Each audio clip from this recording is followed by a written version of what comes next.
చేసుకుని ప్రారంభించుకుందాం.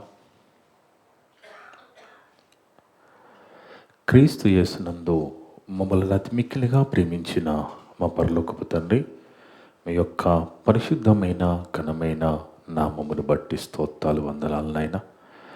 గడిచిన వారమంతా కూడా మమ్మ కాచి కాపాడి ఎలాంటి శోధనలు ఎలాంటి పరిస్థితులు వచ్చినప్పటికీ కూడా వాటన్నిటిని జయించే శక్తిని మాకు ప్రసాదించి ఎక్కడ కూడా మేము పడిపోకుండా మీ కృపా కాపుదల దయచేసి మా అందరి జీవితాల్లో మరొక దినాన్ని ఈ విధంగా ప్రవేశపెట్టి మరికొన్ని మాటలు మేము ఈ ఆదివారపు సంఘ కొడుకులో కూడుకొని నేర్చుకుని ఆలోచించే ధన్యత దయచేసిన దేవా స్తోత్రాలు వందనాలు. వచ్చిన వింటున్న ప్రతి ఒక్క బిడ్డని పేరు పేరున ముట్టండి, తాకండి, పరిశుద్ధపరచండి, బలపరచండి తండ్రి. ఒక సమయంలో పరిశుద్ధ గ్రంథముల నుంచి మేము గొప్ప సంగతులు పరిశోధన చేస్తుండగా మందరికి పరిశుద్ధ ఆత్మశాన్ని దయచేయండి తండ్రి. మాట్లాడే నాకు కూడా ఆత్మశాన్ని ప్రసాదించండి దేవా. నేను సత్యవాక్యం సరిగా విభజించి మాట్లాడే ఆత్మశాన్ని దయచేయండి తండ్రి. మనుషుని సంతోషపెట్టే మాటలు నేను మాట్లాడకుండా మిమ్మల్ని మాత్రమే సంతోషపెట్టే విధంగా మాట్లాడుకు కృప చూపండి తండ్రి. నన్ను నేను తగ్గించుకుని మేము ఇచ్చిస్తూ మీకే కీర్తి మైమెత్తిగా మాట్లాడే భాగ్యాన్ని ప్రసాదించండి దేవా. నా ద్వారా మాట్లాడే ప్రతి మాట వింటున్నందరి హృదయాలలో ఫలింపచేయమని సమస్త ఘనత మహిమ ప్రభావాలు మీకే చెల్లిస్తూ మా ప్రభును మా రక్షకుడును మీ ప్రియ కుమారుడు అయిన యేసుక్రీస్తు వారి పరిశుద్ధ నామమున అడిగి వేడుకొనిచున్నాము తండ్రి, ఆమేన్. ముందుగా దేవునికి స్తోత్రం చెల్లిద్దాం. కుడి వచ్చిన సంఘస్థులకు, ఆన్లైన్ ద్వారా యూట్యూబ్ ద్వారా వింటున్న దేవుళ్ళందరూ కూడా యేసుక్రీస్తు నామమున వందనాలు. దేవుని బిడ్డలారా, దేవుని మహాకృపను బట్టి మనమంతా ఈ ఆదివారపు సంఘ కొడుకులో కూడుకొని మరి ఒక గొప్ప సంగతిని నేర్చుకుని ఆలోచించి ధన్యత దయచేసిన తండ్రికి యేసుక్రీస్తు ద్వారా కృతజ్ఞతాస్తుతులు చెల్లిద్దాం. ఆమేన్. ఈరోజు దేవుడు సంఘాన్ని ఆన్లైన్ ద్వారా యూట్యూబ్ ద్వారా వింటున్న ప్రతి ఒక్క బిడ్డని ప్రేమించి మనందరి కోసం ఏర్పాటు చేసిన అంశం, మనిషి తెలుసుకోవలసిన మరొక సంగతి. మనిషి తెలుసుకోవలసిన మరొక సంగతి. చూడండి దేవుని బిడ్డలారా, ఇప్పుడు మనకు కనబడుతున్న ఈ జీవితం, మనం ఏదైతే జీవితాన్ని అనుభవిస్తున్నామో ఇది పార్ట్ 1. చాలామంది రచయితలు పార్ట్ 1 పార్ట్ 2 అని కొన్ని కథలు రాస్తూ ఉంటారు. ఇక సీరియల్లో కూడా ఎన్నో ఎపిసోడ్లు, 400 ఎపిసోడ్లని వాళ్ళు ప్రసారం చేస్తూ ఉంటారు. అదేవిధంగా పాతకాలంలో సినిమాలు కూడా పార్ట్ 1 పార్ట్ 2గా వచ్చేవి. అయితే దేవుని బిడ్డలారా, ఈరోజు ఇప్పుడు మనకు కనబడుతున్న మన ఈ జీవితం ఇది పార్ట్ 1 అంటే మొదటి భాగము. ఇక అందరి జీవితంలో కూడా రెండవ భాగం కూడా ఉంటుంది అనేది చాలామందికి తెలియక ఈ పార్ట్ 1లోనే ఇక ఇదే జీవితం అనుకొని, ఇక మరొక జీవితం లేదనుకొని చాలామంది అప్పుల పాలైపోయి కష్టాలను భరించలేక ఆత్మహత్యలు చేసుకుంటూ ఉన్నారు. దేవుని బిడ్డలారా, అంటే ఈ జీవితం భారమైపోయింది, ఇక ఈ జీవితాన్ని మేము కొనసాగించలేమని మధ్యలోనే ప్రాణాన్ని తీసేసుకుంటున్నారు.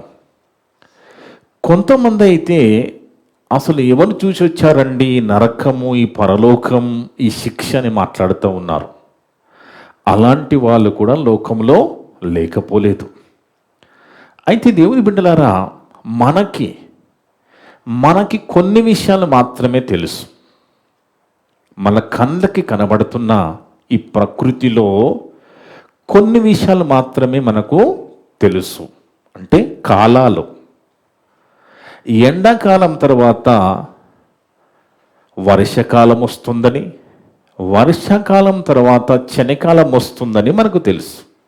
అదేవిధంగా మబ్బులు నల్లగా ఉంటే వర్షం పడుతుందని మనకు తెలుసు.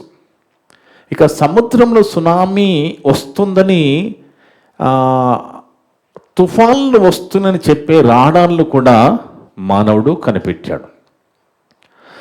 ఏ భూమిలో ఏ విత్తనం వేయాలి, ఏ పంట వేయాలి, ఏ సమయంలో వేయాలి, ఇవన్నీ కూడా మనిషి తెలుసుకున్నాడు. ఎన్నో యంత్రాలు పరికరాలు వాడుతూ ఉన్నాడు. తల్లిని తెలుసుకున్నాడు, తండ్రిని తెలుసుకున్నాడు. అంటే ఎన్నో తెలుసుకున్న ఈ మనిషికి తెలియవలసిన మరొక సంగతి ఉంది అంటున్నాడు దేవుడు. ప్రతి ఒక్కరికి తెలియవలసిన మరొక సంగతి ఉందట. ఈ సంగతి మరి ఎవరు చెప్పడం లేదేంటండి? పెద్ద పెద్ద సేవకులుగా, కార్పొరేట్ సేవకులుగా లక్షలు మరి విశ్వాసులు వచ్చి ఆరాధిస్తున్నారు, వేలల్లో ఆరాధిస్తున్నారు, వందల్లో ఆరాధిస్తున్నారు చెప్తున్నారు కదా. మరి వీళ్ళంతా ఎవరు చెప్పడం లేదేంటి? మరొక సంగతి ఏంటది? ఆలోచించండి. ఒక్కసారి బైబిల్లోకి వెళ్ళి ప్రసంగి గ్రంథము 6వ అధ్యాయము 12వ వచనం చూస్తే, దేవుని బిడ్డలారా, ప్రసంగి గ్రంథము 6వ అధ్యాయం 12వ వచనం జాగ్రత్తగా చదువుతూ ఆలోచిస్తే, నీడవలే తమ దినములన్నీ వ్యర్థముగా గడుపుకుంటున్నాడట మనిషి. మనిషి అనేవాడు ఎలాగైపోయాడంటే, ఇక ఇదే జీవితము, ఇంకా ఇంకేమీ లేదు, నేను ఇప్పుడు ఈ కష్టాలు భరించలేకపోతున్నాను, ఇప్పుడు నేను చనిపోతే ఒక పని అయిపోతుంది కదా అన్నట్టుగా మాట్లాడుకుంటూ ఆలోచించుకుంటూ మనిషి, ఇక నేను చనిపోతే అప్పుల వాళ్ళు మా ఇంటికి రారు కదా, ఇక చనిపోతే పోలీసు వాళ్ళు మా ఇంటికి రారు కదా, ఇక చనిపోతే జడ్జి గారు మా కేసులు కొట్టేస్తారు కదా అనే రకరకాల ఆలోచనలతో మనిషి మధ్యలోనే తమ జీవితాన్ని ముగించుకుంటున్నారు. కానీ దేవుని బిడ్డలారా, ఇక్కడ దేవుడు చెప్తున్న మాట ఏంది అంటే, నీడ వలె తమ దినములన్నీ వ్యర్థముగా గడుపుకుంటున్నామట. చూడండి, ఎందుకు వ్యర్థముగా గడుపుకుంటున్నాడు మనిషి అంటే, ఇక ఇదే జీవితం అనుకొని, ఇక ఇక్కడనే ఏదైనా అనుకుంటూ, మరొక సంగతి మనిషికి తెలియదు గనక, చెప్పేవాళ్ళు లేరు గనక, ఇక ఇదే జీవితం అనుకుంటూ సమయాన్ని వ్యర్థంగా గడుపుకుంటున్నారట. బాగా ఆలోచించండి. మనకేబడిన, మనకు దేవుడిచ్చిన ఈ ఆయుష్కాలము, ఈ సమయము, ప్రతి ఒక్క నిమిషానికి దేవుడు మనల్ని లెక్క అడుగుతాడు. అర్థముందా దేవుడు బిడ్డలారా? మన జీవిత కాలంలో ఇచ్చిన దినాలన్నిటికీ మనం ఒకనాడు దేవునికి లెక్కప్పచెప్పాలి. ఎందుకంటే మనం అనుకుంటే మనం భూమి మీద పుట్టలేదండి. మనం అనుకుంటే మనం భూమి మీద పుట్టినప్పుడు మనం అనుకుని ఎలా చనిపోవాలి? ఎందుకంటే జనన మరణం అనేది దేవుడు రాసి పంపినప్పుడు, మరి మరణం అనేది మనుషులు సొంతంగా నిర్ణయాలను తీసుకుని, ఏదో ఆలోచించుకుని చాలామంది ప్రాణాలు తీసుకుంటున్నారు కదా దేవుని బిడ్డలారా. అందుకే మనకి ఇయ్యబడిన ఒక నిమిషము కూడా మనం వృధా చేస్తే అది వెనుకకు తీసుకోలేమండి. అందుకే మనకి ఇచ్చిన ఆయుష్కాలం అంతా కూడా దేవుడు లెక్కతోనే ఇచ్చాడు. ప్రతి దానికి మనము లెక్క అప్పచెప్పాలి. అందుకే దేవుని బిడ్డలారా, బాగా ఆలోచించండి. దేవుని యందు ఆసక్తి కలిగిన ఒక భక్తుడు, దేవునంటే భయం కలిగిన ఒక భక్తుడు ఎంతో దూరం నుంచి ఆరాధన చేయడానికి వెళ్ళిపోతున్నాడు పాత నిబంధన కాలంలో. అంటే మొదటి 100 సంవత్సరాల్లో, కొన్ని వేల సంవత్సరాల క్రితం ఉన్న ఒక నపుంసకుడు యెరూషలేములో ఆరాధన చేయడానికి ఎంతో ప్రయాణం చేసి వెళ్ళిపోతున్నాడు. అంటే బాగా ఆలోచించండి దేవుని బిడ్డలారా, బాగా ఆలోచించాలి మనం. అంటే మన ఎడల ఉన్న ఆసక్తి ఏంటి, మనకున్న శ్రద్ధ ఏంటి అనేది మనకు అర్థమవుతుంది. ఆ నపుంసకుడు ఐథియోపియు అంటే ఇప్పుడున్న ఇథియోపియా ఆఫ్రికా ఖండంలో, ఆఫ్రికా దేశంలో ఉన్నది కదా ఇథియోపియా అనేది. ఆ ఐథియోపియాలో ఉన్న ఆ నపుంసకుడు ఎంతో దూర ప్రయాణము చేసి యెరూషలేములో ఆరాధన చేయడానికి వెళుతున్నాడంటే మనం అర్థం చేసుకోవాలి. దేవుని బిడ్డలారా, వాస్తవానికి మనము చేస్తున్న ఆరాధన ఆదివారం మాత్రమే కదండి. మనము చేస్తున్న ఆరాధన ఆదివారం మాత్రమే. ఇశ్రాయేలులు చేసే ఆరాధన శనివారం మాత్రమే. ఒకసారి ఈ భక్తుడు ఎంత దూరం నుంచి వెళుతున్నాడో చూస్తే అపోస్తుల కార్యాలు 8వ అధ్యాయం 27వ వచనం చదువుకుంటే దేవుని బిడ్డలారా, అపోస్తుల కార్యాలు 8వ అధ్యాయము 27వ వచనం. అప్పుడు ఐథియోపియాల రాణి అయిన కన్నాకే క్రింద మంత్రి అయి ఆమె యొక్క ధనాగారం అంతటి మీదనున్న ఐథియోపియుడైన నపుంసకుడు ఆరాధించుటకు యెరూషలేముకు వచ్చి ఉండెను. చూడండి దేవుని బిడ్డలారా, ఆయనలో ఉన్న భక్తి, ఆయనలో ఉన్న శ్రద్ధ చూస్తే ఎంతో దూరము నుంచి వెళ్ళి యెరూషలేములో దేవుణ్ణి ఆరాధించడానికి యెరూషలేము దేవాలయానికి వెళ్ళారట. బాగా ఆలోచించాలి మనం. ఎందుకంటే దేవుని బిడ్డలారా, మనం అనుకుంటున్నాము ఆదివారం మాత్రమే ఆరాధిస్తే సరిపోతుందని అనుకుంటున్నాము. ఇశ్రాయేల్ అనుకున్నారు శనివారం మాత్రమే ఆరాధిస్తే సరిపోతుంది అనుకున్నారు దేవుని బిడ్డలారా. కానీ యేసుక్రీస్తు ప్రభువు వారు చెప్పిన మాట వాళ్ళకైనా మనకైనా ఒకసారి చదువుకుంటే లూకా సువార్త 9వ అధ్యాయం 23వ వచనము, అది ఇశ్రాయేలుకు ఈరోజు మనకు ప్రభువారు చెప్తున్న మాట. వాళ్ళేమనుకుంటున్నారు లూకాసు మాత్రమే ఆరాధిస్తే సరిపోతుంది అనుకుంటున్నారు. మనమేమనుకుంటున్నామంటే ఆదివారం మాత్రమే ఆరాధిస్తే సరిపోతుంది అనుకుంటున్నాం. లూకా సువార్త 9వ అధ్యాయము 23వ వచనం, మరియు ఆయన అందరితో కొందరితో కాదు, మరియు యేసు ప్రభువారు అందరితో ఇట్లా, నేను ఎవడైనను నన్ను వెంబడింపగోరిన ఎడలా తన్ను తాను ఉపేక్షించుకొని ప్రతిదినము తన సిలువని ఎత్తుకొని నన్ను వెంబడింపవలెను. ఇప్పుడు చెప్పండి, మనము అనుకుంటున్న ఆరాధన ఆదివారానికి పరిమితం కాదు.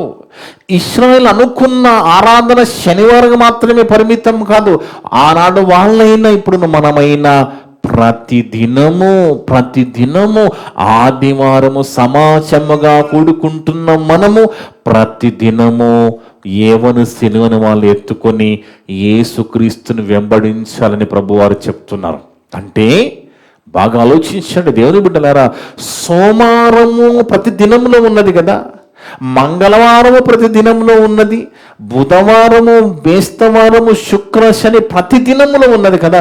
ప్రతి దినము మనము తన సిలువను ఎత్తుకొని నన్ను వెంబడింపవలెను.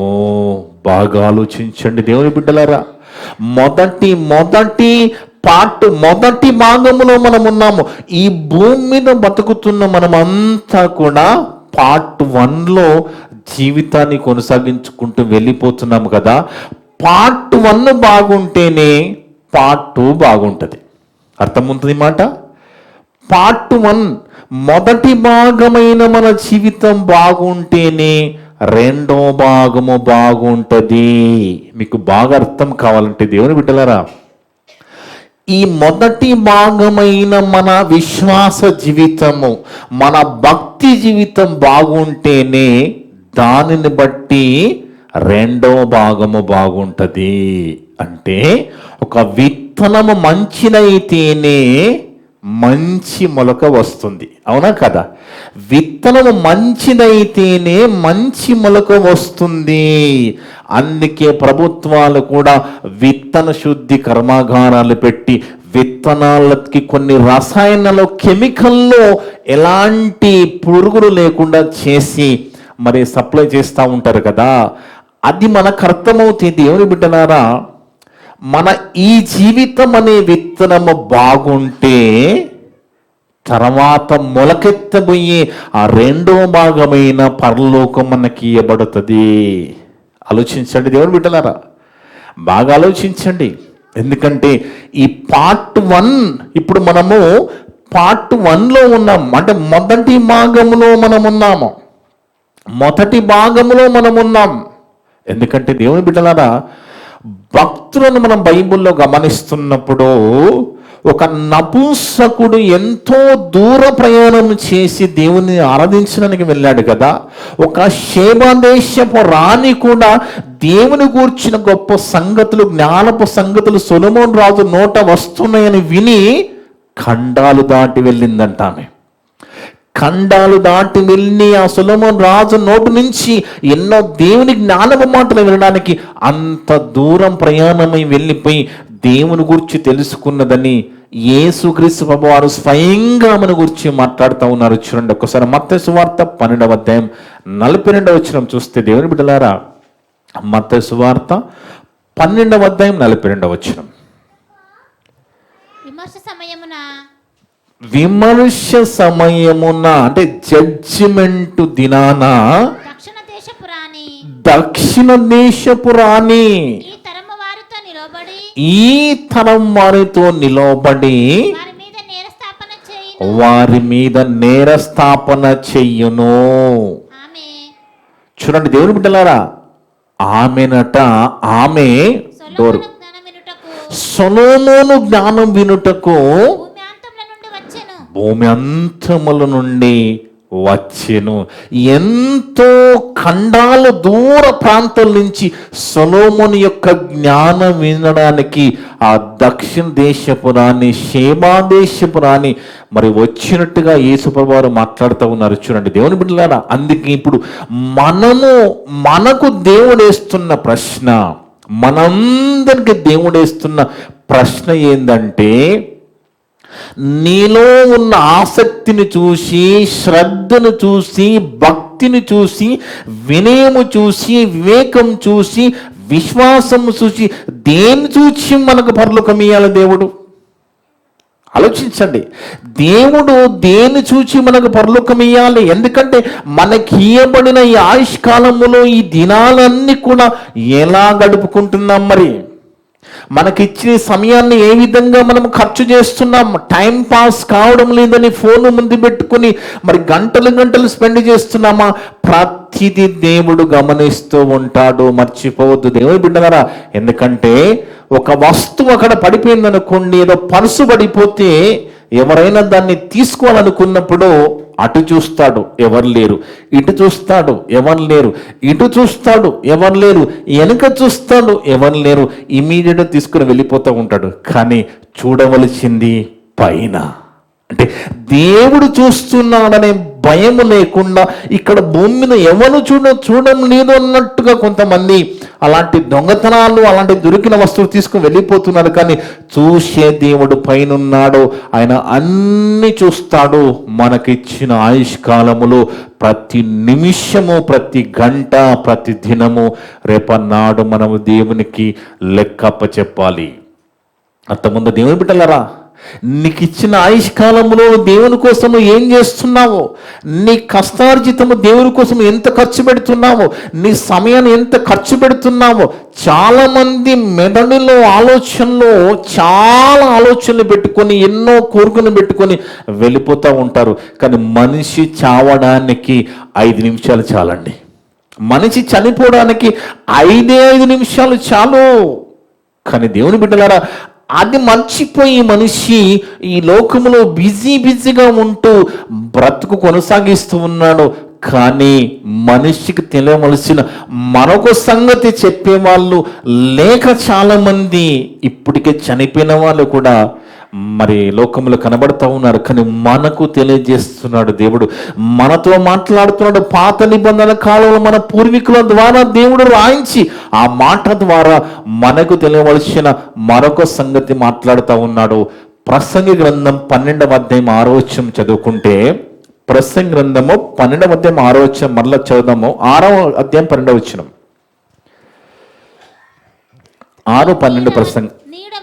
నీడ వలె తమ దినములన్నీ వ్యర్థముగా గడుపుకొని మనుషులు బ్రతుకునందు ఏది వారికి క్షేమకరమైనదో ఎవరికి తెలియను. చెప్పేవాళ్ళు లేరా? అయ్యో చెప్పేవాళ్ళు లేరా? ఆలోచించండి. అసలు ఈ దినాలన్నీ వ్యర్థంగా గడుపుకుంటూ చాలా మంది మన జీవితాన్ని కొనసాగిస్తున్నారు. కొంతమంది అయితే ఇక ఇదే జీవితం అనుకుంటూ ఇక్కడ ఈ కష్టాన్ని పడలేక ఈ అప్పుల బాధలు అయిపోయి ఇమీడియట్గా మన ప్రారంభ ఆత్మహత్యలు చేసుకుంటూ ఈ లోకాన్ని విడిచి వెళ్ళిపోతున్నారు కదా. కానీ దేవుడు అంటున్నాడు, ఇక్కడ బతకడం పెద్ద విషయం కాదండి. ఇక్కడ ఏదో రీతిగా మనం ఈ పార్ట్ 1లో మనం బతకొచ్చు, కానీ పార్ట్ 2నే చాలా ప్రమాదకరమైనది. ఆ 2వ భాగం అనేది చాలా ప్రమాదకరమైంది. అందుకే ఇక్కడ ఏమంటున్నాడు, నీడమలె తమ దినములన్నీ వ్యర్థముగా గడుపుకొను మనుషుల బ్రతుకునందు ఏది వారికి క్షేమకరమైనదో ఎవరికి తెలియను. ఇంకేమంటున్నాడు, వారు పోయిన తర్వాత ఏమి సంభవించునో వారితో ఎవరు చెప్పగలరు? ఎవరు చెప్తారు? ఎవరు చెప్పడం లేదు, ఎవరికి తెలియడం లేదు. చూడండి, ఎవరు చెప్పగలరు? నీడవలే పుట్టినప్పుడు చిన్న పసికందు, కొంచెం పెరగగానే ఇంకా బాలుడుగా లేదా అమ్మాయిగా, ఇంకా కొంచెం పెరగానే ఇంకా పేరు పెట్టి పిలుస్తాం, ఇంకా కొంచెం పెరగానే అమ్మాయి అంటాం, ఇంకా కొంచెం వయసు రాగానే ఇంకా కొంచెం ముసలిపాయనకు వచ్చేసరికి ఆ వ్యక్తిని తాత లేదా వరుసలు పెట్టి పిలుస్తూ ఉంటాం. వయసు అంటే నీకు ఏ సంవత్సరము నీ జీవితంలో నీకు ఇచ్చిన ఆయుష్కాలంలో నీ జీవితం అంతా ఎలా గడపవు నీకు గుర్తుందా? నువ్వు ఏం చేసావో నీకు గుర్తుందా? నీకు ఇచ్చిన ఆయుష్కాలం అంతా కూడా నువ్వు ఎలా గడిపావు అనేది ఎవరికి గుర్తుంది? ఎందుకు గుర్తునేదంటే నీడవలె మన దినములన్నీ వ్యర్థముగా బ్రతుకుతూ ఏది వారికి క్షేమకరమైందో ఎవరికి తెలుస్తుంది? ఆలోచించండి. ఎవరికి తెలియను? ఏంటి క్షేమకరమైంది? మరి మనిషికి క్షేమకరమైంది ఏంటి? దేవుడు ఇక్కడ ప్రశ్నగా చెప్తున్నాడంటే ఖచ్చితంగా దేవుడు సమాధానం చెప్పి ఉంటాడు కదా బైబిల్లో. ఆలోచించండి, ఖచ్చితంగా దేవుడు సమాధానం చెప్పి ఉంటాడు కదా. అందుకే ఎవరికి తెలియను, వారు పోయిన తర్వాత ఏమి సంభవించునో వారితో ఎవరు చెప్పగలరు? ఆలోచించండి బాగా, దేవుని బిడ్డలారా, బాగా ఆలోచించాలి. మనము పోయిన తర్వాత అంటే ఈ లోకాన్ని విడిచిన ఆ పార్ట్ 2, ఈ పార్ట్ 1 ఏదో రకంగా నెట్టేయచ్చండి, ఏదో రకంగా బ్రతికేయచ్చు. ఇక్కడ దేవుని నమ్ముకోకపోయినా, భక్తి ఉన్నా భక్తి లేకపోయినా ఏదో రకంగా బ్రతికేయచ్చు. కానీ ఆ పార్ట్ 2 అనేది చాలా ప్రమాదకరమైంది. అందుకే చెప్పాను కదా, పార్ట్ 1 బాగుంటేనే పార్ట్ 2 బాగుంటుంది. పార్ట్ 1లో నువ్వు దేవుని తెలుసుకుని దేవుని మాటలకు లోబడి ప్రతి దినము మన సిలువనెత్తుకొని మనము యేసుప్రభువును వెంబడిస్తూ ఎన్ని కష్టాలైనా, నిందలైనా, అవమానాలను ఓర్చుతూ ఎలాగైనా ఆ పార్ట్ 2లోకి వెళ్ళాలని మనం ప్రయత్నం చేసుకుంటూ వెళితేనే పార్ట్ 2 బాగుంటుంది. ఈ పార్ట్ 1లో మనం అశ్రద్ధ చేసాము, మొదటి భాగం అశ్రద్ధ చేశామనుకో, ఇక 2వ భాగంలో ప్రమాదముకి వెళ్ళిపోతాం. కానీ దేవుడు లోకానికి ఇది తెలియాలనుకున్నాడు, తన పిల్లలకి ఇది తెలియాలనుకున్నాడు. ఈ భూమి మీద కాలాలు, ఈ ఎండలు, వానలు, ఎందుకంటే ఇప్పుడు శాస్త్ర పరిజ్ఞానము చాలా పెరిగిపోయింది కదా. శాస్త్రము, ఈ సైన్స్ ఎంతో అభివృద్ధి చెందింది, ఎంతో పెరిగిపోయింది. అన్నిటికీ కూడా మెషిన్లు వచ్చేసాయి. అంటే గుండెని తీసి గుండెని కూడా పెట్టే ఆపరేషన్లో టెక్నాలజీ వచ్చేసింది కదా. కనుగుడ్డు అనేది ఎంత డెలికేట్ అండి. ఈ గుడ్డును గట్టిగా ఇలా మనం వచ్చేస్తే నీరులాగా కరిగిపోతుందండి, పగిలిపోతుంది. అలాంటి దానికి కూడా లేజర్ ట్రీట్మెంట్ చేసే టెక్నాలజీ మనమున్న కాలంలో చూస్తున్నాం. అంత డెలికేట్ దానికి కూడా ఆపరేషన్ మనిషి చేయగలుగుతున్నాడు. కానీ మనిషికి దేవుడు తెలియాలనుకున్నది, తెలియవలసిన రెండవ భాగమే మనిషికి తెలియకుండా బ్రతుకుతున్నాడు. కాబట్టే దేవుడి రోజు మనతో మాట్లాడుతున్నాడు. ఏమని? నీటవల తమ దినములన్నీ వ్యర్థముగా గడుపుకొను మనుష్యుల బ్రతుకునందు ఏది వారికి క్షేమకరమైనదో ఎవరికి తెలియను. వారు పోయిన తర్వాత ఏమి సంభవించునో వారితో ఎవరు చెప్పగలరు? ఆలోచించండి. అంటే ఈ పార్ట్ 1 తర్వాత రాబోయే అందరి జీవితంలో రాబోయే ఆ రెండో భాగంలో ఏమి జరుగుతుందో ఎవరు చెప్పగలరు అని దేవుడు అడుగుతున్నాడు. ఏమి జరుగుతుంది ఆ రెండో భాగంలో? ఏమి జరుగుతుంది రెండో భాగంలో? మనిషికి తెలియవలసిన ఆ మరొక సంగతి ఏంటి? ఒక్కసారి చూద్దాం. ప్రకటన గ్రంథం 20వ అధ్యాయం. ప్రకటన గ్రంథం 20వ అధ్యాయం 12వ వచనం. దేవుని బిడ్డలారా, ప్రకటన గ్రంథం 12వ అధ్యాయము 20వ అధ్యాయం 12వ వచనం. మరియు గొప్పవారేమి కొద్దివారేమి మృతులైన వారందరూ ఆ సింహాసనం ఎదుట నిలబడి ఉండుట చూచి తిని అంటున్నాడు. భక్తుడైన యోహాను గారు దర్శనంలో చూస్తూ రాస్తున్న మాట అంటే, మనిషికి తెలియవలసిన మరొక సంగతి. మనిషి అనుకుంటున్నాడు, ఏంటిలే చనిపోతే ఒక పని అయిపోతుంది, చనిపోతే అయిపోతుంది అనుకుంటున్నాడు కదా. ఇక్కడ చనిపోయినా కానీ, ఇక్కడ మనిషి తమ ప్రాణాన్ని తీసుకున్నా కానీ, అక్కడ దేవుని సింహాసనం ఎదుట నిలబడాలి ప్రతి ఒక్కరూ. ఆలోచించండి బాగా, దేవుని బిడ్డలారా, బాగా ఆలోచించండి. చనిపోతే ఏ గొడవ లేదనుకుంటున్నాడు మనిషి. కొంతమంది అనుకుంటున్నారు, ఇక్కడ జడ్జి గారు మా కేసును కొట్టేశారండి, ఇక నాకు ప్రాణం లేదనుకుంటున్నారు కొంతమంది. అందుకే ఎవరైనా సడన్గా ఇక్కడ యాక్సిడెంట్లో కానీ ఎలాగైనా చనిపోతే ఆ వ్యక్తి పేరు పోలీస్ స్టేషన్లో చెక్ చేస్తారు. ఈ చనిపోయిన వ్యక్తి ఆ ఫలానా రాజేనా అని వాళ్ళకి డౌట్ వచ్చినప్పుడు వాళ్ళ దగ్గర ఉన్న ఆ పుస్తకాలు పోలీస్ స్టేషన్ పరిశీలన చేసినప్పుడు ఆ రాజు మన దగ్గర ఎన్నో కేసులు మరి మోపబడిన రాజు ఒకటి అన్నప్పుడు వీళ్ళు ఏం చేస్తారండి? కొట్టేసి ఆ ఫైల్ తీసి పైన పడేస్తారు. అంటే ఆ చనిపోయాడు కాబట్టి వీళ్ళు ఏం చేశారు? ఫైల్ క్లోజ్ చేశారు కదా. కానీ ఇక్కడ క్లోజ్ చేయబడిన ఫైలు అక్కడ ఓపెన్ అవుతుంది. అదే అక్కడ చెప్తున్నాడు. ఇక్కడ క్లోజ్ అయిపోయింది అనుకుంటున్నాడు మనిషి ఫైలు, కానీ అక్కడ ఓపెన్ అవుతుంది. అదే చెప్తున్నాడు. మరియు గొప్పవారేమి కొద్దివారేమి వారందరూ, అంటే చనిపోతే ఒక పని అయిపోద్ది, చనిపోతే గొడవ లేదనుకుంటున్నాడు మనిషి. కానీ చనిపోయిన తర్వాత జరిగేది ఆ రెండవ భాగము. మనిషికి ఇది తెలియాలనుకున్నాడు దేవుడు. మనిషికి అది తెలిస్తే ఇక్కడ బాగా బతుకుతాడు. అర్థముందండి? అది తెలిస్తే ఇక్కడ భయభక్తులు కలిగి బతుకుతాడు. అది తెలియక మనిషి విచ్చలవిడిగా జీవిస్తున్నాడు. అందుకే ఆ మరియు గొప్పవారేమి కొద్దివారేమి మృతులైన వారందరూ ఆ సింహాసనం ఎదుట నిలవబడినుట చూచి తిని. అప్పుడు ఏం జరుగుతుందంట? గ్రంథములు విప్పబడేను. చూడండి, గ్రంథములు విప్పబడుతున్నాయట.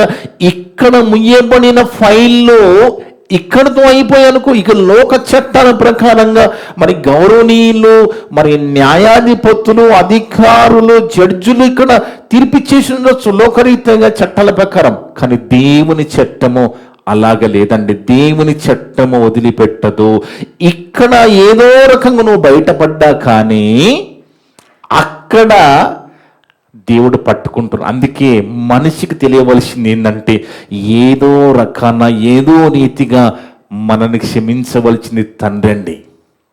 తండ్రి దగ్గర క్షమాపణ పొందుకోవాలి. మనం ఈ భూ చట్టాలలో మనం బయటపడిపోయాము, కేసు కొట్టేశారు, ఇది కాదు.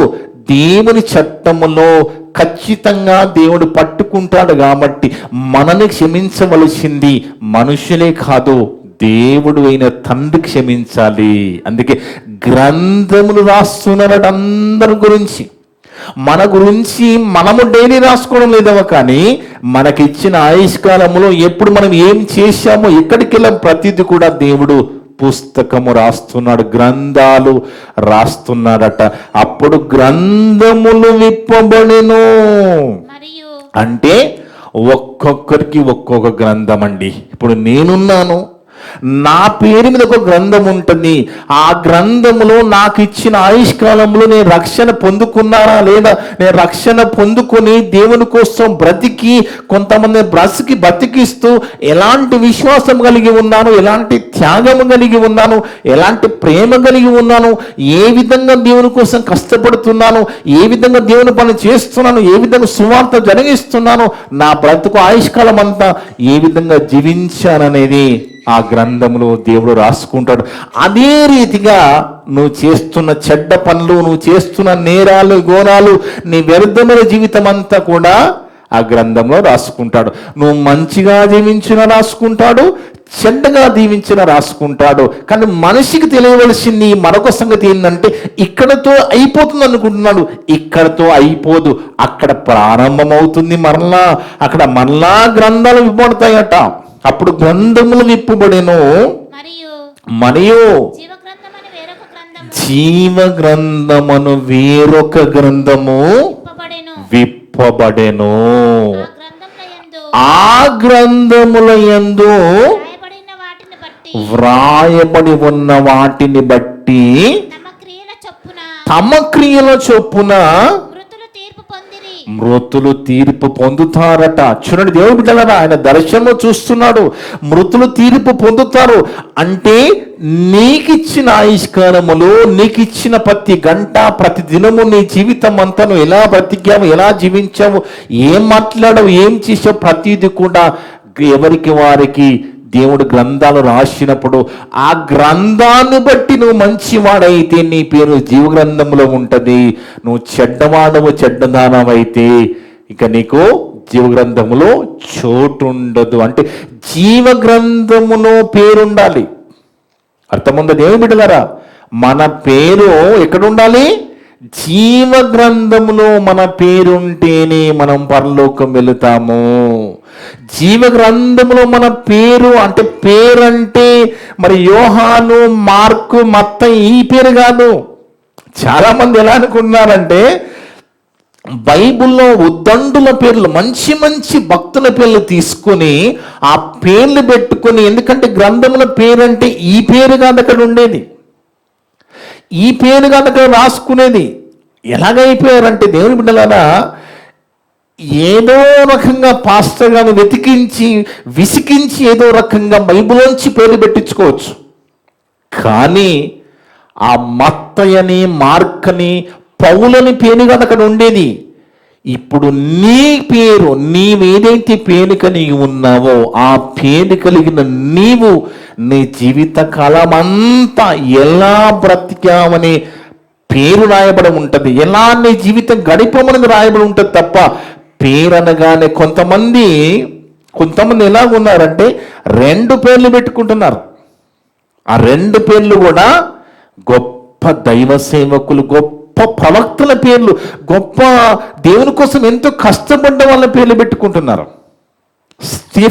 స్టెఫన్ అనే ఆయన ఎంత గొప్ప సేవకుడు అండి, ఎంత త్యాగం. రాళ్ళతో కొడితే కూడా అప్పుడు కూడా వాక్యం చెప్తున్నాడు, రాళ్ళతో కొడుతున్నప్పుడు కూడా వాక్యం చెప్తున్నాడు కదా. అంత త్యాగము, అంత దేవుని కోసం నిలబడ్డ వ్యక్తుల పేర్లు ఒక్కరినే కాదు. స్టీఫన్ పాల్, ఏంటంట స్టీఫన్ పాల్ అంటే స్టెఫన్ అనే ఒక గొప్ప సేవకుడు, పౌలు గారు అనే గొప్ప సేవకుడు, ఇద్దరు పేర్లు పెట్టుకుంటున్న ఒక్కరి జీవితం కూడా వాళ్ళలో కనపడదు. ఆ ఇద్దరిలో ఒక్కరి జీవితం కూడా పేర్లు పెట్టుకున్న వాళ్ళు కనపడదు. అంటే ఇక్కడ పేరు ఇది కాదు, మన జీవితం ఎలాగున్నది, నీకు ఇచ్చిన ఆయుష్కాలం దేవుని పనులు ఉన్నావా లేదా, నువ్వు దేవుని కోసం బ్రతికావా లేదా, దేవుని కోసం నువ్వు ఏమేమి చేశావు, ఎక్కడెక్కడ తిరిగావు, ఎంత ఖర్చు పెట్టావు, ఎంత త్యాగం చేశావు దేవుని కోసం. ఇదండి దేవుడు అడిగేది. ఇది రాసుకుంటాడు దేవుడు. ఎందుకంటే ఈ ప్రపంచాన్ని పెట్టుబడిగా పెట్టాడండి. ఈ ప్రకృతిలో ప్రతిదీ పెట్టుబడిగా పెట్టాడు మన కోసం. ఈ ప్రకృతిని పెట్టుబడిగా పెట్టిన దేవుడు ఈ ప్రకృతిలో మనల్ని ఉంచి ఇవన్నీ అనుభవింప చేసినప్పుడు ఖచ్చితంగా నువ్వు నా కోసం ఏం చేసావు, ఎలా బ్రతికామనేది దేవుడు చూస్తాడు, లెక్కడుగుతాడండి, లెక్కడుగుతాడు. అందుకే లెక్కడుగుతాడు. కాబట్టి అక్కడ ఎవరి పేరు జీవ గ్రంథంలో వ్రాయబడి ఉంటుందో వారు మాత్రమే దేవుడున్న పరలోకం వెళ్ళే అవకాశం ఉంటుంది. ఆ జీవ గ్రంథంలో పేరు లేకపోతే ఇక అలాంటి వారిని దేవుడు పరలోకము రానియడు. దేవుని బిడ్డలారా, అందుకే పౌలు భక్తుడు అంటున్న మాట, ఇది నేను అంటున్న మాట కాదు, పౌలు భక్తుడే రాసిన మాట. ఫిలిప్పీ పత్రిక 2:21లో, ఫిలిప్పీ పత్రిక 2వ అధ్యాయము 21వ వచనం జాగ్రత్తగా చదివితే దేవుని బిడ్డలారా, ఫిలిప్పీ పత్రిక 2వ అధ్యాయము 21వ వచనం. అందరూ అన్నాడు చూడండి, అందరూ పోనీలే, ఇక వీళ్ళు తప్ప అనలేదు, వీళ్ళు తప్ప అనలేదు. ఏమంటున్నాడు పౌలు గారు అంటున్న మాట, అంటే నేను అంటున్న మాట కాదు, అందరూ తమ సొంత కార్యములను చూచుకొనుచున్నారు కానీ యేసుక్రీస్తు కార్యములను చూడరు. యేసుక్రీస్తు కార్యములు చూడని నీకు పరలోకం ఎలా ఇస్తాడు? ఆలోచించండి. తండ్రి అయిన దేవుడు తన కుమారుడు భూమి మీదకి పంపించి ప్రభువారికి 33 సంవత్సరాలు ఈ భూమి మీద ఉంచి అంత త్యాగం చేసి అంత పరిశుద్ధులు నీ కోసం ప్రాణం పెట్టి రక్తం చిందించి నీకు రక్షణ ఇస్తే నువ్వు ఏ కార్యాల్లో దేవుని కార్యాల్లో ఉండకుండా చనిపోతే మోసపోతున్నట్టే కదా దేవుని బిడ్డ. అంటే చనిపోవడం అంటే పార్ట్ 2 ప్రారంభమవుతుంది అందరి జీవితంలో. అందుకే పార్ట్ 1లో నువ్వు నీ జీవితాన్ని బట్టి పార్ట్ 2లో నీకు దేవుడు పరలోకం ఇస్తాడా లేదా డిసైడ్ చేయబడుతుంది. ఈ పార్ట్ 1 అని మొదటి భాగము మనము మొదటి జీవితం ఈ మొదటి భాగంలో పార్ట్ 1లో ఉన్నాం. కాబట్టి ఇప్పుడు మనము దేవుని కోసం ఏమేం చేస్తున్నాం, ఎలా బ్రతుకుతున్నాం, ఎలా ఆలోచిస్తున్నాం, ఎలా జీవిస్తున్నాం, ప్రతిదీ మనం చూసుకోవాలండి. ఎందుకంటే ఆ దేవుడి ఇవ్వబోయే ఆ మహాలోకం మామూలుది కాదు దేవుని బిడ్డలారా. అది ఎంత గొప్ప లోకము కాకపోతే అంత ఖచ్చితంగా దేవుడు ఇక్కడ బ్రతికి రమ్మంటున్నాడు చూడండి. అందుకే అందరూ తమ సొంత కార్యములే చూచుకొనుచున్నారు కానీ యేసుక్రీస్తు కార్యములను చూడరు. కొంతమంది అనుకోవచ్చండి, కొంతమంది మాట్లాడుతూ ఉంటారు, మేము బయట సంఘాల్లో మేము చర్చికి కనలేసామండి, మేము ఇంకా అది బ్యానర్లు కట్టామండి, ఇంకా డెకరేషన్లు చేసామని మాట్లాడుతూ ఉంటారు. ఇలాంటి మాట్లాడుతూ ఉంటారు. కానీ ఒకటి గుర్తుపెట్టుకోండి, ఆచారాల గురించి మాట్లాడుకుంటే ఎవరైనా ఇశ్రాయేలు యూదుల తర్వాతనే, వాళ్ళని ఎవరు గెలవలేదు. ఎందుకంటే అంత నిష్ఠగా వాళ్ళ ఆచారాల పద్ధతులు పాటించే వాళ్ళు ఎవరు? ఇశ్రాయేలీలు, యోధులు. ఆచారాలు పాటించడం నంబర్ 1. అలాంటి వాళ్ళే యేసు ప్రభువుని చంపేశారు. ఇప్పుడు చెప్పండి, మనిషికి కావాల్సిన ఆచారాల? అదేదో చేసి దేవుని పని అంటే ఎలా, అదేదో చేసి నేను దేవుని కోసం చేస్తున్నా ఎలా అంటే ఆచారాలు పద్ధతులు ఏదో లోక సంబంధమైన చేసి పాటించి వాళ్ళు కూడా మేము దేవుని కోసం చేస్తున్నాం అనుకున్నారు. ఇశ్రాయేలు కూడా మేము దేవుని కోసమే చేశామనుకున్నారు. అలాంటి యూదులే యేసు ప్రభువును సిలువకి ఎక్కించి కొట్టి చంపారండి. అందుకే దేవుని బిడ్డలారా బాగా ఆలోచించాలి. బైబిల్లో ప్రతిదీ రాయబడి ఉన్నది క్షుణ్ణంగా మనం నేర్చుకుంటూ ఉండాలి, పరిశీలిస్తూ ఉండాలి. అందుకే ఇయ్యబడిన సమయం అంతా కూడా ఎన్నోసార్లు మీకు నేను బతిలాడి చెప్తా ఉన్నాను, మరలా వినండి. ఎందుకంటున్నానంటే తప్పిపోకుండా చూడడానికి, మనము ఈ వాక్యం నుంచి తప్పిపోతే తప్పిస్తాడు వాడు, సాతానుగాడు తప్పించగలడు. అలా తప్పిపోకుండా ఉండాలంటే ఎప్పుడు మనం వాక్యములో ఉండాలి, దేవుని మాటల్లో ఉండాలి, దేవుని పాటల్లో ఉండాలి, కుటుంబంలో దేవుని నుంచి మాట్లాడుకుంటూ ఉండాలి, ఆలోచించుకుంటూ ఉండాలి, దేవుని పనులలో మనం ఉండాలి. ఇది ఖచ్చితంగా. అందుకే అందరూ తమ సొంత కార్యములు చూచుకొనిచున్నారు, కానీ యేసుక్రీస్తు కార్యములను చూడరు. ఆలోచించండి దేవుని బిడ్డలారా, బాగా ఆలోచించండి, బాగా ఆలోచించండి. దేవుడు ఎవరిని కూడా వదిలిపెట్టడు. దేవుడు ఎవరిని కూడా వదిలిపెట్టడు. ఇంత పెట్టుబడి పెట్టి ఆయుష్కాలం ఇచ్చి సమస్తం ఇచ్చిన తర్వాత నువ్వు దేవుణ్ణి తెలుసుకున్న తర్వాత కూడా దేవుని కోసం బ్రతికి రాకపోతే వదిలిపెట్టడండి. వాస్తవానికి దూతల్ని కూడా దేవుడు వదిలిపెట్టలేని బైబిల్ రాయబడి ఉంది. యూదా పత్రిక 1వ అధ్యాయము 6-7 వచనాలు చూస్తే, దేవుని బిడ్డలారా, యూదా పత్రిక 1వ అధ్యాయము 6-7 వచన జాగ్రత్తగా చదివితే, యూదా పత్రిక 1వ అధ్యాయము 6-7 వచనాలు, మరియు తమ ప్రధానత్వము నిలుపుకునగంటే దేవుడు ఎంత గొప్ప న్యాయవంతుడంటే దూతలకు కూడా పదవులు ఇచ్చారట. దాంట్లో ప్రధాన దూతలు ఉన్నారు, అధిపతులుగా దూతలు ఉన్నారు, పెద్దలుగా దూతలు ఉన్నారు. అంటే దేవుడు ఎంత గొప్పవాడంటే వాళ్ళని కూడా ఇగో ఈ మసిగుండ పట్టుకో ఈ పని చేయనట్టుగా పెట్టలేదు, వాళ్ళలో కూడా అధికారులుగా ప్రధానులుగా ఉంచాడు. మిఖాయిలు, గాబ్రియలు దూతల్ని ప్రధానులుగా మనం చదువుకుంటాం కదా. అలాంటి ఎంతో మంది దూతలను ప్రధానులుగా ఉంచినప్పుడు వాళ్ళు చూడండి, చదవమా. మరియు వాళ్ళు ఏం చేశారట, దూతలు తమ ప్రధానత్వమును నిలుపుకోలేదట. చూడండి, దేవుడు అంత ఆధిక్యచిస్తే, దేవుడంతటి వాడు దూతలకి అంత గొప్ప ఆధిక్యచిస్తే ఆ దూతలు ఏం చేసాయట, తమ ప్రధానత్వము నిలుపుకొనక తమ నివాస స్థలమును విడిచిన దేవదూతలను మహాదినమున జరుగు తీర్పు వరకు కటిక చీకటిలో నిత్యాపాశములతో ఆయన బంధించి భద్రము చేసెను. ఆలోచించండి, దూతల్ని దేవుడు వదిలిపెట్టలేదు, వాళ్ళని కూడా దేవుడు చిన్న చూపు చూడలేదు. సేవకులైన ఆత్మలుగా ఉన్నప్పటికీ కూడా వాళ్ళకు కూడా ప్రధాన పదవులు ఇచ్చిన దేవుడు, వాళ్ళు ఆ నివాస స్థలంలో ఉండకుండా తప్పు చేసినప్పుడు కోట్ల దూతలను ఈరోజు ఎక్కడ ఉంచాడు దేవుడు, కటిక చీకటిలో నిత్యాపాశములతో ఆయన బంధించి భద్రము చేశాడు. ఆలోచించండి, ఆనాడు యుద్ధములో ఓడిపోయి సాతాను నెట్టబడినప్పుడు దాంతోపాటు కోట్ల దూతలు నెట్టబడ్డాయి. ఆ కోట్ల దూతలన్నిటిని కూడా దేవుడు భద్రం చేశాడు. కటిక చీకటిలో నిత్యాపాశములతో ఆయన బంధించి భద్రం చేసినట్టుగా మనం చదువుకుంటున్నామంటే దేవుడు ఎవరిని కూడా వదిలిపెట్టడు. కాబట్టి నరకములో చావు ఉండదు. గుర్తుపెట్టుకోండి, చావు ఎక్కడ ఉండదు, నరకములో చావు అనేది ఉండదు. చనిపోతే ఇక అయిపోతుంది అనుకుంటున్నారు మనిషి, కానీ నరకములో చావు అనేది ఉండదు, ఆత్మకు చావు ఉండదు.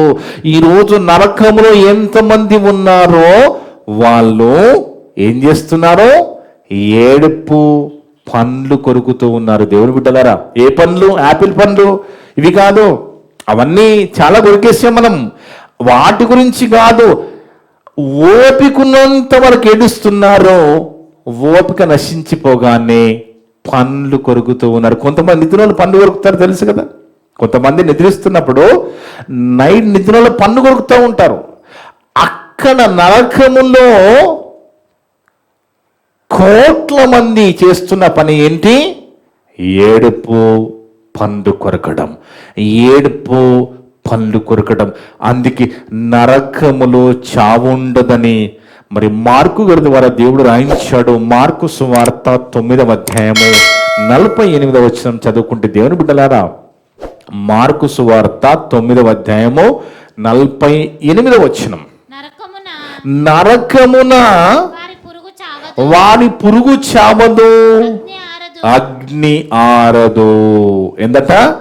నరకములో పురుగు చావదు, అగ్ని ఆరదంటే ఆరే అగ్ని కాదది, ఆరని అగ్ని. అది పురుగు అని ఎందుకు అంటున్నాడు? పురుగుతో ఎందుకు పోల్చాడు? మనమంతా చీడ పురుగులమండి, మామూలులం కాదు, పురుగు లాంటి వాళ్ళం. ఒకసారి ఆలోచించండి, ఒక చిన్న పురుగును తీసుకొని పెద్ద అగ్నిగోళంలో వేసామనుకోండి, పెద్ద అగ్నిగుండంలో వేస్తే చిన్న పురుగుని అగ్నిలో వేస్తే అది ఏ విధంగా కొట్టుకుంటుందో ఆలోచించండి కదా. ఆ చిన్న ప్రాణము ఇంత దాన్ని తీసుకుని దాంట్లో వేస్తే అది ఏ విధంగా భరించలేకపోతుందో, మనల్ని కూడా రేపన్నాడు దేవుని పార్ట్ 1 నీ జీవితంలో దేవుడు చెప్పిన ప్రకారంగా లేకపోతే ఆ పార్ట్ 2లో ఆ పురుగులాగా ఉంటుంది. ఎలాగుంటుందంటే యుగ యుగాలు కోట్ల సంవత్సరాలు మండవలసిందే. బైబిల్ మొత్తం పరిశీలన చేసినా ఇక దాని తర్వాత ఏమి లేదన్నట్టుగానే బైబిల్ చెప్తుందండి. అంటే ఈ నరకం తర్వాత ఇక దానికి ముగింపు లేదంటే బైబిల్లో దేవుడు ఎక్కడ కూడా చెప్పలేదు, దాని గురించి రాయలేదంటే అర్థం ఏంటి? కోట్ల సంవత్సరాల నరకంలో కాలవలసిందే. కోట్ల సంవత్సరాలు నీ పార్ట్ 1 నీ మొదటి భాగం బాగా ఉంటే కోట్ల సంవత్సరాలు దేవునితో ఉండగలుగుతాం. అంటే అది కోట్ల సంవత్సరాలే, ఇది కోట్ల సంవత్సరాలే. అందుకే నువ్వే నిర్ణయించుకో. ఎందుకంటే ముందు మనము రక్షణ పొంది సంఘానికి వచ్చి మనం అయ్యో అన్యులు ఇంకా మారలేదు, వాళ్ళు మారని మాట్లాడుతూ ఉంటాం. ముందు మనం మారామా లేదో చూసుకోవాలి. ముందు మనం మారామా లేదో చూసుకోవాలి దేవుని బిడ్డలారా. ఎందుకంటే తీర్పు అనేది దేవుడు రేపన్నాడు ఆ తీర్పు తీర్చబోయే ఆ దినాన తీర్పు మొదలు ఎవరి నుంచి ప్రారంభిస్తాడో తెలుసా? మన నుంచే ప్రారంభం అవుతుంది. మనం అనుకుంటున్నాం అయ్యో వాళ్ళని ఇంకా విగ్రహారాధన చేస్తున్నాం, అన్యులుగా ఉంటున్నాం, అయ్యో అయ్యో అంటున్నావు. ముందు నువ్వు మారావా లేదో చూసుకోమంటున్నాడు దేవుడు.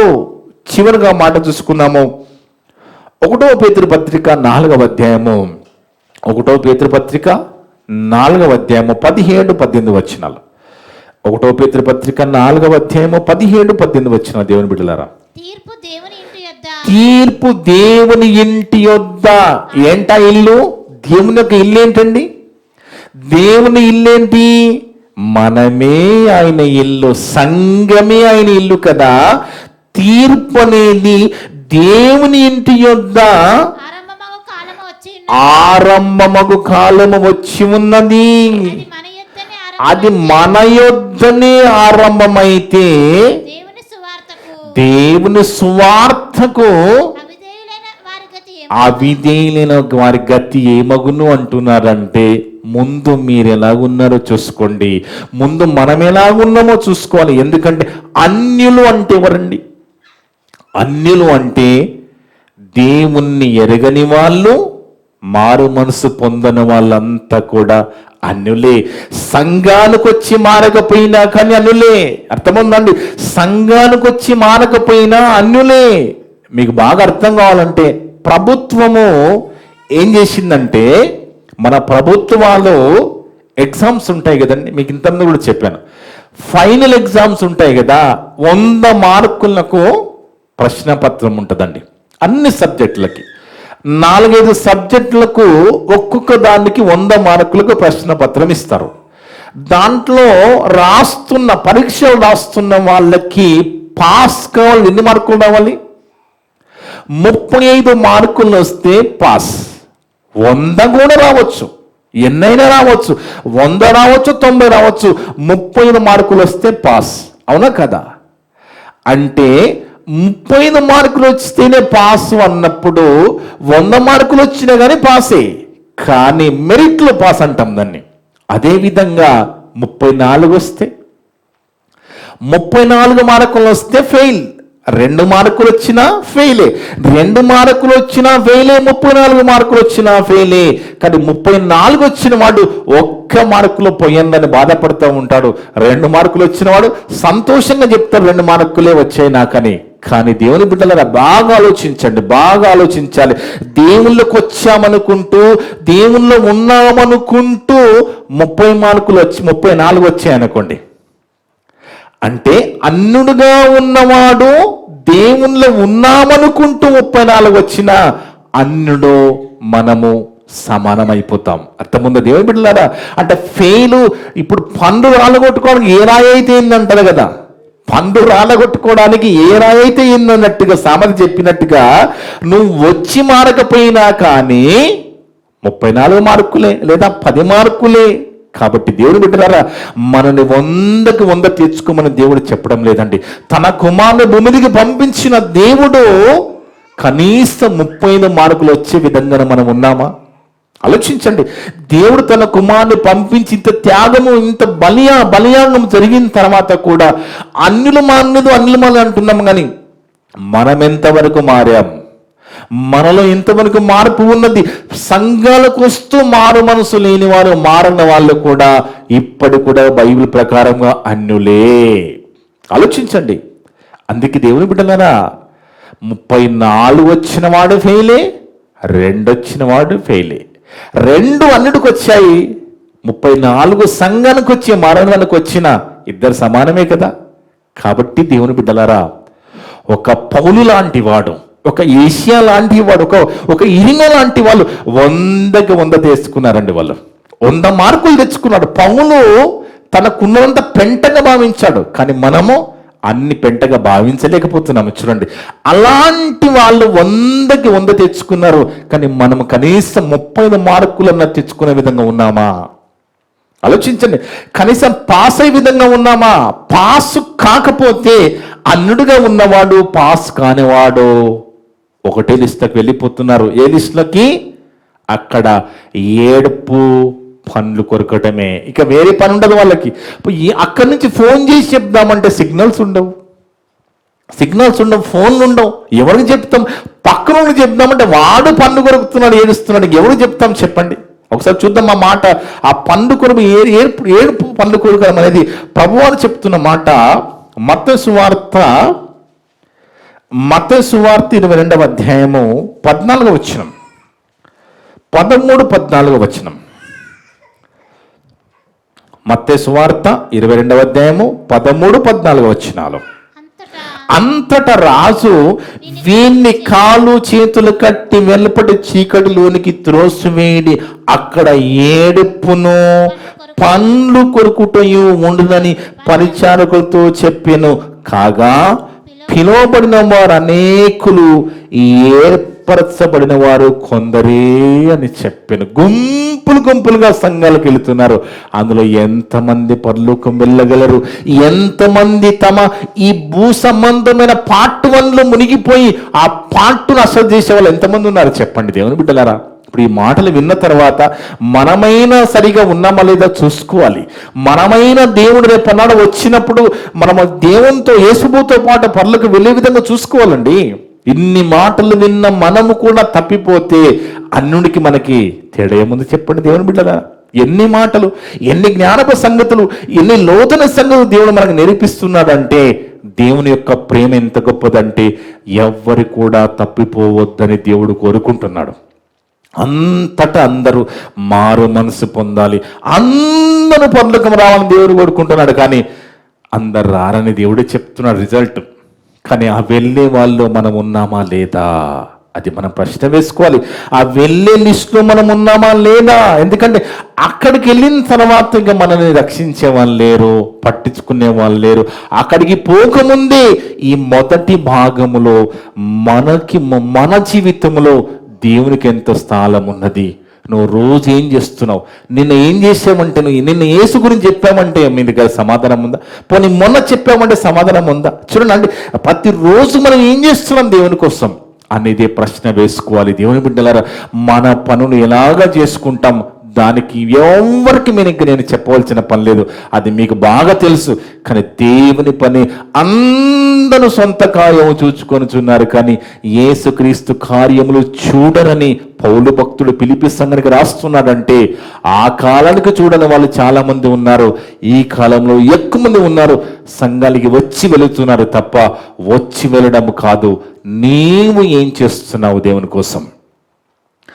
నీవు దేవుని పనులు ఎంతగా ఉంటున్నావు అనేది ప్రశ్న. దేవుని బిడ్డలారా, ఎంతగా నువ్వు కష్టపడుతున్నావు, ఎంతగా నువ్వు త్యాగ జీవితం కలిగి ఉన్నావు, ఎంతగా దేవుని కోసం వెచ్చిస్తున్నావు. ఎందుకంటే దేవుని బిడ్డలారా, ఇచ్చింది ఆయన, ఇవన్నీ ఇచ్చింది ఆయన. మనము ఖర్చు పెట్టినా మనము గర్వపడాల్సిన పనులు, ఎందుకంటే ఇచ్చింది ఆయన. ఆయన కోసమే ఖర్చు పెడుతున్నాం తప్ప దాంట్లో మన గొప్ప విషయము ఏమీ లేదు. దేవుని బిడ్డలారా, మనకి దేవుడు ఏది ఇచ్చినా అది దేవుని కోసం మనం ఖర్చు పెట్టాలి. ఎందుకంటే మనము దాచుకోవలసిన ధనము పరలోకంలో ఉండాలి. అక్కడ దొంగలు పడరు, చిమ్మటలు కూడా పడవు, చెదలు పట్టవు అక్కడ. అంటే ఆస్తి అనేది పరలోకంలో మనం కూర్చుకోవాలంటే మనకు ఇచ్చిన ఆయుష్కాలంలో ఎంతగా దేవుని కోసం బ్రతుకుతున్నామో, ఎంతగా దేవుని కోసం చెప్పుతున్నామో, ఎంతగా దేవుని కోసం తిరుగుతున్నామో, ఎంతగా దేవుని కోసం పనిచేస్తున్నాం అనేది ముఖ్యం. అందుకే మనిషి తెలుసుకోవాల్సిన మరొక సంగతి, ఆ రెండవ భాగము, ఆ పార్ట్ 2 చాలా ప్రమాదకరమైంది. కనుక ఆ ప్రమాదకరమైన ఆ పాతాళముకి పోకుండా ఉండాలంటే పార్ట్ 1లో మనము భయభక్తులు కలిగి, శ్రద్ధ కలిగి, ఆసక్తి కలిగి, నిరీక్షణ కలిగి, వివేకము కలిగి, ఓర్పు కలిగి, భక్తి కలిగి, విశ్వాసం కలిగి ఉంటేనే ఆ పార్ట్ 2లో ఆ పాతాళంలో ఉన్న నరకాన్ని తప్పించుకుంటాం. అది తప్పించబడాలి లోకమంతానే దేవుడు ప్రసంగి గారి ద్వారా చెప్పబడిన మాట. మనుషులు నీడమల తమ దినములన్నీ వ్యర్థంగా గడుపుకుంటున్నారు, కానీ చనిపోయిన తర్వాత ఏమో జరుగును వాళ్ళకి ఎవరు చెప్తారు అంటే దేవుడు చెప్పాడు.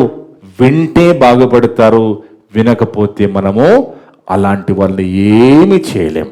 ఇట్టి మాటలన్నీ కూడా ఏ ఒక్క మాట కూడా వృధాగా పోకుండా విన్న మీ అందరి హృదయాలలో చెప్పిన నా హృదయంలో దేవుడు సమృద్ధిగా ఫలింపజేయను కాక.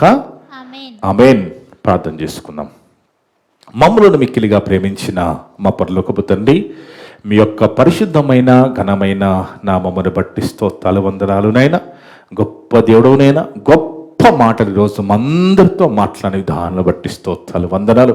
అవును తండ్రి, మొదటి భాగం పార్ట్ 1 ఎంత జాగ్రత్తగా మేము బ్రతికితేనే ఆ పార్ట్ 2 అని ఆ తీర్పులోకి మేము మరి వెళ్ళిపోకుండా, ఆ తీర్పును దాటి డైరెక్ట్గా ప్రభువుతో పాటు పరలోకం వెళ్ళే విధంగా ఉంటామని, ప్రభు రాకముందు చనిపోతే పరదేశికి వెళుతామని మాకు అర్థమైంది నైనా. జాగ్రత్త పడతాం నైనా, శక్తిని దయచేయండి తండ్రి. అవును తండ్రి, మనుషులు మమ్మల్ని క్షమించాలనైనా, అంతకంటే ఎక్కువగా మనుషులు క్షమించకపోయిన తండ్రి మీరు క్షమించాలి తండ్రి. అందుకే మీ నుంచి మేము క్షమాపణ పొందుకుంటూ మాకు ఇచ్చిన ఆయుష్కాలం అంతా కూడా మా సమయాన్ని, ధనాన్ని, ఆలోచనలు సమస్తాన్ని మీకోసం ఖర్చు పెడుతూ మేము వెలుగులో నడుస్తూ, కొంత వెలుగులో నడిపిస్తూ మేము బ్రతికే భాగ్యాన్ని అందరికి ప్రసాదించండి తండ్రి. ఇప్పటి వరకు నా ద్వారా మాట్లాడిన ప్రతి మాట విన్నందరి హృదయాలలో ఫలింపచేయమని సమస్త ఘనత, మహిమ, ప్రభావాలు మీకే చెల్లిస్తూ మా ప్రభును, మా రక్షకుడును, మీ పిరి కుమారుడు అయిన యేసుక్రీస్తు వారి పరిశుద్ధ నామమున అడిగి వేడుకొంచున్నాము తండ్రి. ఆమేన్. మీ అందరికీ వందనాలు.